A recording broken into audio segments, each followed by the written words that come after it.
Come here, Pastor. Come here. Is that your wife? Please bring your wife.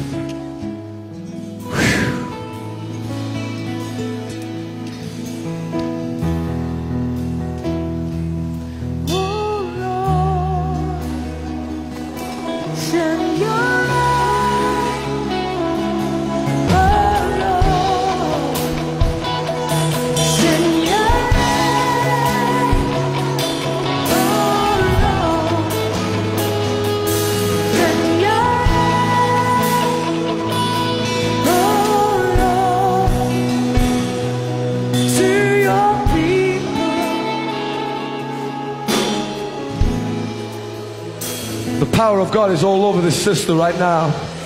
She normally has no feelings, but she can feel our hands on her legs, and she's had no feeling in her legs. Pastor, tell them what's happened. The power of God, something is taking place right now, and the Spirit of God is upon Delia.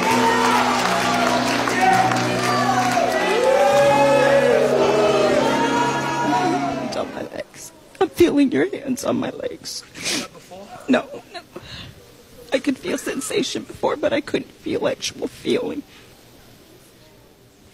This dear sister has nerve damage, and the Lord is restoring the sensation in her legs. Keep worshiping. Come on.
I'm telling you right now, Jesus, we give you all the glory tonight.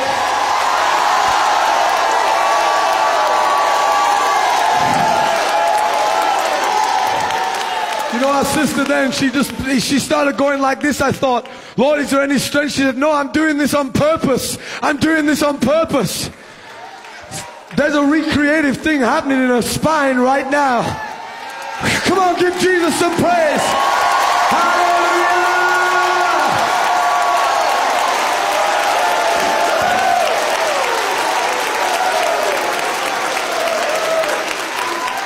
Woo! Remember right now.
My eyes are seeing it. My eyes are seeing it. But my brain.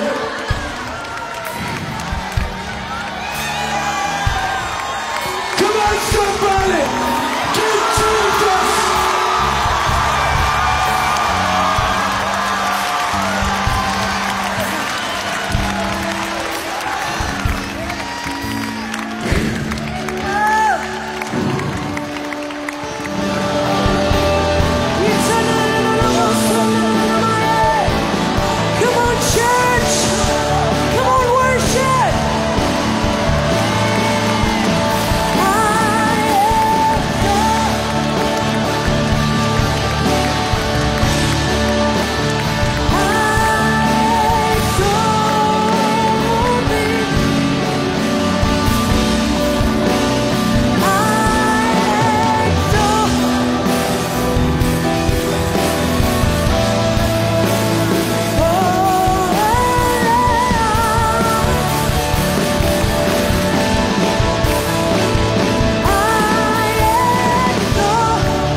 Seen the video.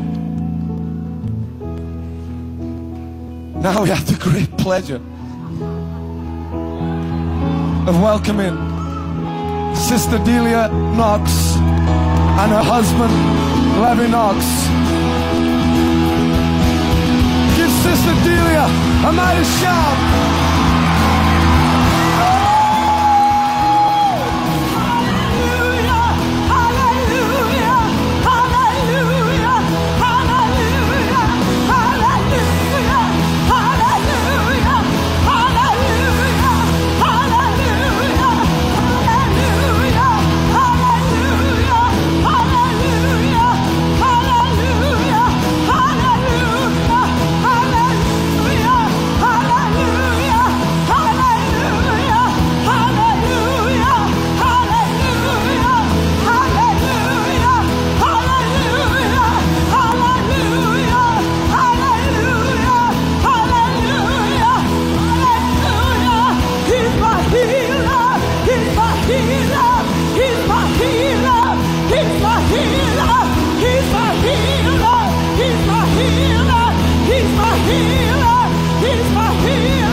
There are literally millions of viewers watching right now.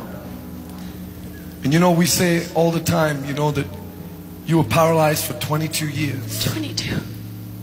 But you know, that's easy for us to flip off the tongue.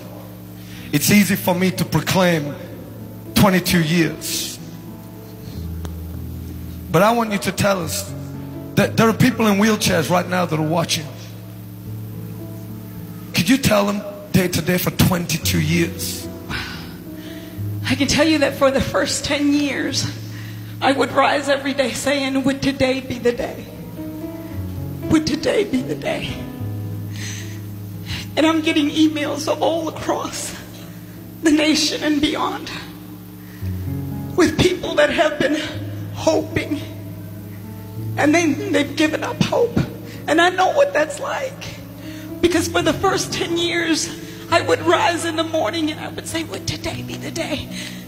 As I would lift my legs off the bed and put them on the floor and then transfer onto my wheelchair, I would say, let's see if I feel today. And then 10 years, my 10th year anniversary of the loss of the use of my legs, I decided I would not mourn the loss anymore. I decided from here on I will worship, will use that which is productive in my life as a weapon of warfare. I will turn my weapon, my instruments of productivity into weapons of warfare. And I said I will use my tongue to lift up your name everywhere I go. And I won't even give attention to what's going on. But I will worship you. Then for the next 10 years after that, I'm not going to tell you that every day I ignored it. Sometimes I would say, well, now it's 15. And then when it hit 20, I just knew. I just knew. Almost like, I don't know if it's going to happen anymore. Then August 27th occurred. And the Lord showed me what hope deferred really means. You see, I had put hope on the shelf. I deferred it for another time. Like when you put a payment off and you defer that payment. I deferred hope, which I believe made my body more and more, because I started to think about, well, when we grow old and gray,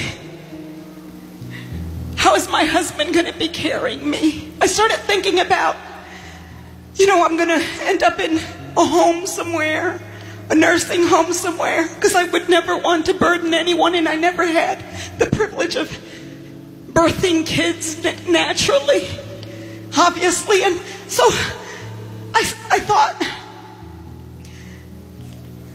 I started to think like this. Well, it's just not going to happen. Something happened to me on August 27th when I came into that revival.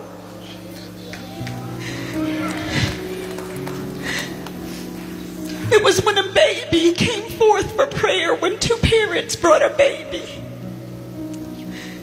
You see, before that I wanted to leave because I would stay away from scenes like that, and I just wanted to roll out of there because I just didn't want to be disappointed anymore.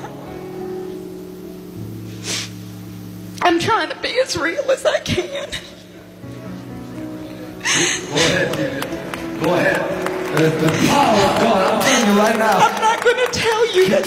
I'm not going to tell you that every day I believed. I'm not going to tell you that. There were times that I put hope and deferred it for another time. August 27th, I came in there and I wanted to leave. But when parents came with their baby for prayer, I began to look at that baby in her arms. The baby had a kidney disease. He had a kidney disease or something. And immediately, compassion came in my heart for that baby. And that day I was living, if you look even on my Facebook or Twitter account, you will see it. It was about 1 Peter, where it's talking about a baby of a life conceived of God. Think about it. A life conceived by God. And I started to envision this couple, and I said, they don't come together to conceive a child that is deformed or defective. And I said, Lord, you've got to do something for that baby. And I began to cry right there in my chair, Father, you've got to do something for that baby. For that baby was conceived of incorruptible seed because of who you are, Lord. And as the parents went down and the baby went into the arms of one of the love greeters, the baby didn't cry or anything, and I just said, look, he's safe in the arms. He's safe in the arms. And then, before I knew it, Evangelist Nathan called my husband over. But it was in the midst of compassion that he was called over, and he said, bring your wife over. Is that your wife? Bring her over. Because my heart became soft at that moment for a healing touch for that baby. Something happened, and I can't explain it to you other than something happened within me to believe healing for that child. And then in that room, when they called me over and Nathan began to pray, I was overwhelmed. And I just began to worship and began to worship. And he said, let faith arise in this woman. Now you got to know, for the longest time when people would tell me, why are you in this chair? Is it that you don't have faith? I would tell them, what makes you think I'm sick?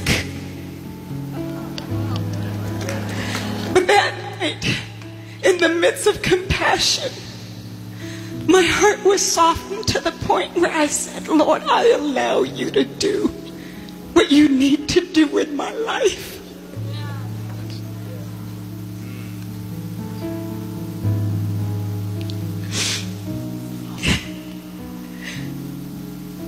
You are my hope.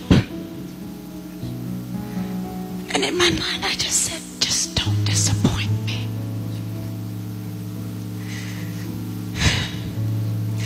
And it was like all of a sudden, I brought hope back in alignment.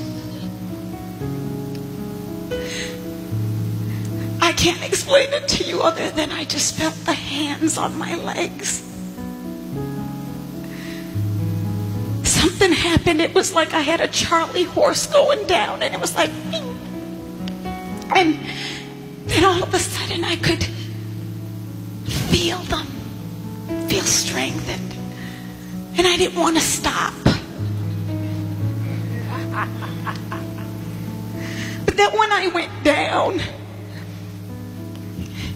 and I don't know who was touching my legs, I think you were bending my knees or something. I don't know who it was. But when I could feel my knees being bent, it was like, get me back up again, please. Get me back up again. I got to do it again. See, because up until then, I thought I was moving with my hip. But then I could feel my feet. Said, Lord, I'm really walking.